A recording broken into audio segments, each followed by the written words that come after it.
Guys, good afternoon, good evening. Welcome back to my channel. So for today's video guys, gawa tayo ng oatmeal cookies. Ayan. No-bake cookies pala. Ayan. So ito yun, nakasimula na kami guys. So ito yun, keep on watching.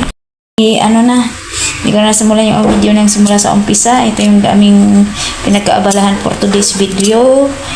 So ayan, cookies. No-bake cookies. Ayan. Oatmeal po ang gamit namin. Oatmeal ang aming gamit mga kamema. Kaya ayan na.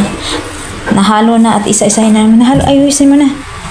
Gusto mo pang haluin ko ulit? Mix bell. Ayan. Gatas, peanut butter. So, ito ay kainin lang. At try nating magtinda nito sa sunod na pasukan. So, ayan mga So, ilalagay ko dito yung iba. Kunti lang yung aming anong papel na nilalagay? Anong pangalan na? Parchment. Ayan. Ayan na, okay na. Tsaka yung iba, pag madami. Kailangan madamihan para maraming makakain. Ilagay na lang natin sa pinggan mga mi. So, ayan. Watching na kayo dyan. So, ganito lang kaliit. Ayan.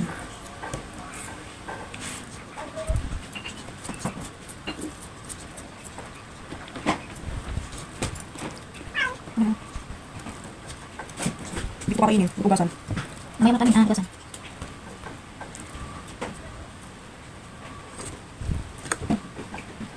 Tulungan ako. Okay. Kaya ako hindi panaligo kasi tulungan kita. Ako yung pinagsasabihan mo. Okay lang. Saan ba parang nabalik na siya? Gusto ko lang. Dito kayo siya. Saan na eh? Diyan ko lang. Hello. Hindi ko na sinabi. Hindi na sa'yo. Dahil dito kami sa sapili. Siyempre, dito ko naman. Sabi ko. Ito na sa sila yun. Parang madami akong pagkakamit. Parang damlang gamis yata to. One half lang nagamit ko eh. Talagang din natin eh.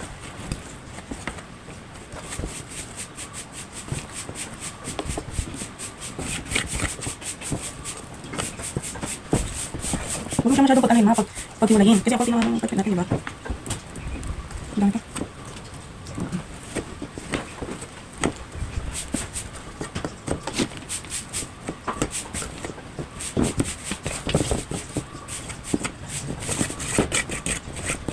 Parang hindi tigas.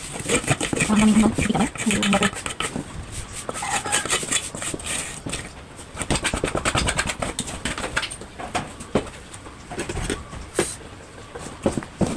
Hindi ko kapag-best ko para makakain. Bilang niya. Meron pa daw ano? Butter? Ito. Hindi naman mag-best. Hindi ko ito dasa. Ito. Iwan. So, ayan na mga mi. Tapos na namin. Tapos palamigin na lang to. Kakainin naman. Saglit lang. At ito pa yung iba. Nating So, nasa 30 ang nagawa natin sa 3 cups. 1.5 yan. Ha? Half yan, half. 1 half. 1/2 na ano? Ay, 2.5. 2 cups. 2.5 cups. You should wait. Lang mga mi, ang aming ganap for today's video. Maraming salamat sa inyong panonood. Thank you so much. Yung my next vlog, malapit tayong pasukan next month. So, magagawa tayo ulit ng ating araw-araw na paninda. So, and thank you so much for watching. See you my next vlog. God bless po everyone.